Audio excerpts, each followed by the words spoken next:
Here's something that you will enjoy, Ian, blow your mind.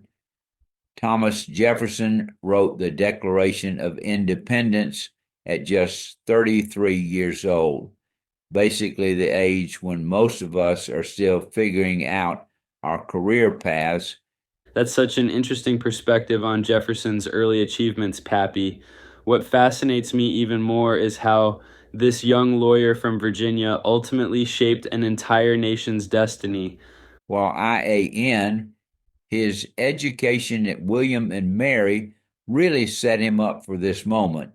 He was deeply immersed in Enlightenment thinking, studying a wide range of subjects, including law, philosophy, and science. But you know what's really incredible? He took these European ideas and transformed them into something uniquely American. Speaking of transformative moments, Pappy, let's talk about the Louisiana Purchase. That single decision doubled the size of the United States. Oh, IAN, that's where things get really interesting. Jefferson actually worried it might be unconstitutional since there was nothing explicitly allowing the president to purchase territory. But here's the thing, he went ahead anyway because he saw this massive opportunity for the country's future. Hmm. So he was willing to bend his own principles about limited federal power when it served a greater purpose? Exactly. And that wasn't the only time. Consider how he led the Lewis and Clark expedition. He gave them precise instructions to document everything: plants, animals, and Native American cultures. It was basically a massive scientific research project disguised as an exploration mission. You know what's fascinating about Jefferson? His obsession with innovation. I mean, he was constantly inventing things at Monticello. Oh man, let me tell you about some of his inventions. He created this device called a polygraph, not the lie detector we think of today, but a machine that made copies of letters as he wrote them. He also designed this excellent revolving book stand that could hold 5 books at once, and even developed his own encryption system for sending secret messages. That innovative spirit was also evident in his founding of the University of Virginia. Absolutely. The University of Virginia was revolutionary in its design. Most universities at the time were built around a church, but Jefferson deliberately created a secular institution. He designed every building, planned the curriculum, and even chose the books for the library. It was like his final gift to the future of American education.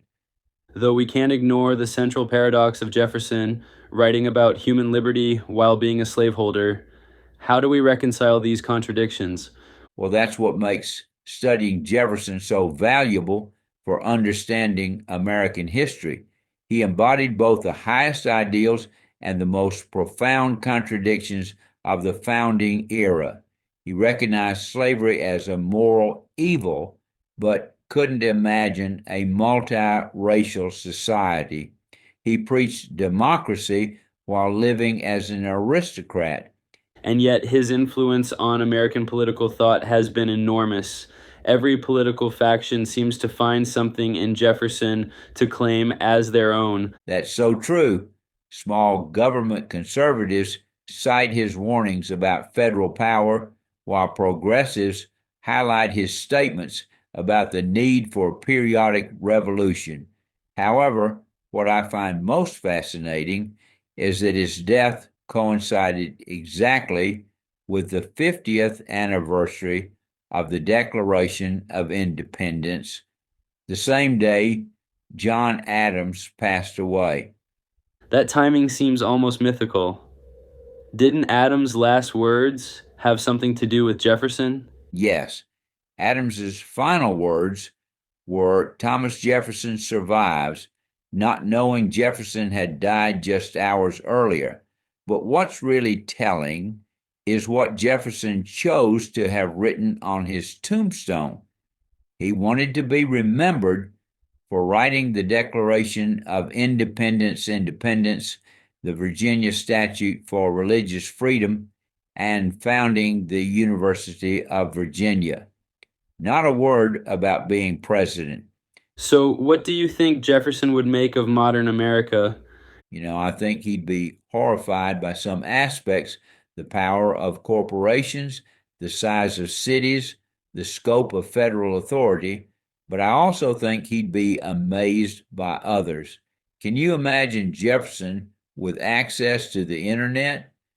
A man who was constantly writing, inventing, and seeking out new knowledge would probably be thrilled to have the world's information at his fingertips. That's an exciting way to think about his legacy, Pappy. This relentless pursuit of knowledge and innovation. And that might be his most important lesson for us today, IN, the idea that democracy requires constant questioning, learning, and adaptation. We should never accept things as they are, but always strive to understand more and do better. Jefferson shows us that even our heroes can be deeply flawed, and that's okay. What matters is the constant striving to create something better for the future.